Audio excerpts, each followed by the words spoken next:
As the Edmonton Oilers get set to host the Colorado Avalanche here at Rogers Place tonight, we welcome in Bob Stauffer for the keys to the game tonight, Bob. And based off of morning skate that we're seeing here today, it looks like the Oilers electing to power up their top line. Power on power. I mean, you take a look at Colorado and how their team's built and the minutes played with their top guys. Jared Bednar is one of the best coaches in the league, has run a lot this year with Nathan MacKinnon, with Martin Necas on his right side and Arturi Lehkonen on his left side. It's a great line for them. Lehkonen's a really good two-way player. Necas and MacKinnon can both flat out fly.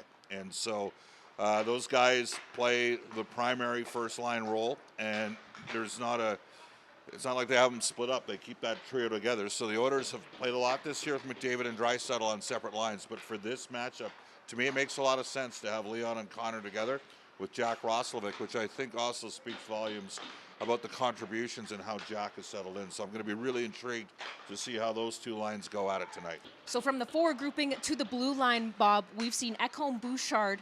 It's Nurse with Regula, and then Kulak and Wallman. What do you think specifically about that second pairing of Nurse Regula? Well, you know, Stan Bowman, there's a reason he went out and claimed Alec Regula on waivers.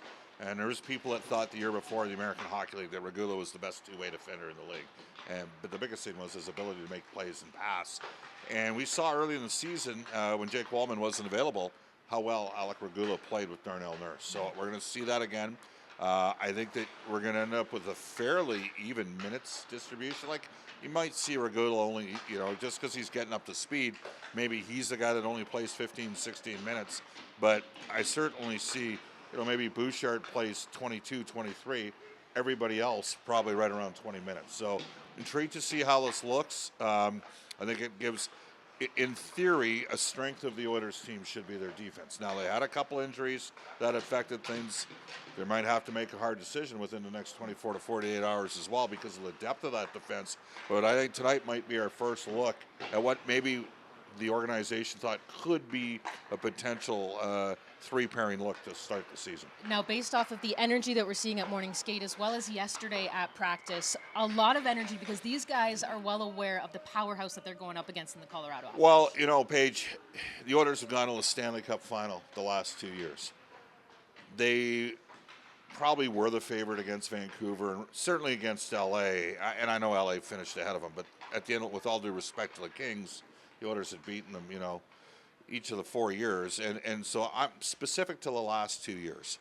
I think that, Edmonton was a favorite against LA. They were probably a favorite against Vancouver. Both years upset Dallas. I think that's fair. And then Vegas, I think, was probably in the eyes of some a marginal upset. I think back to what Jim Nill, the Dallas GM, said to me. He said, Bob, Stuart Skinner stole the series, played so great in 2024, the .922 save percentage.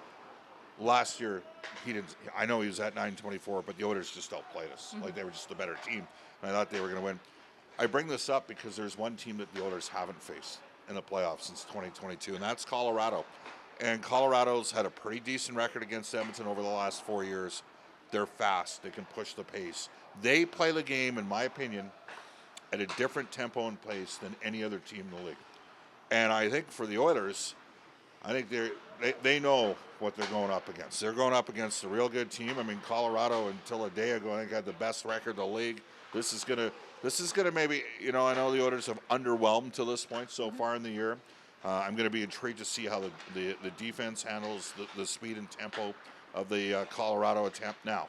And one thing about the Avalanche is they got some injuries too. Like the Oilers have got 3 regulars out of the lineup. A couple of them are coming back fairly quickly here. Colorado's down a couple bodies as well. I don't know if the Avs have quite the same depth of Edmonton, but I don't know if Edmonton can play at quite the same tempo and pace that Colorado can. It's going to be a great matchup today. Matthias Ekholm said yesterday, when we play the best, that brings out our best as well. So we know, they know, and you know that it's going to be an incredible night tonight here at Rogers Place.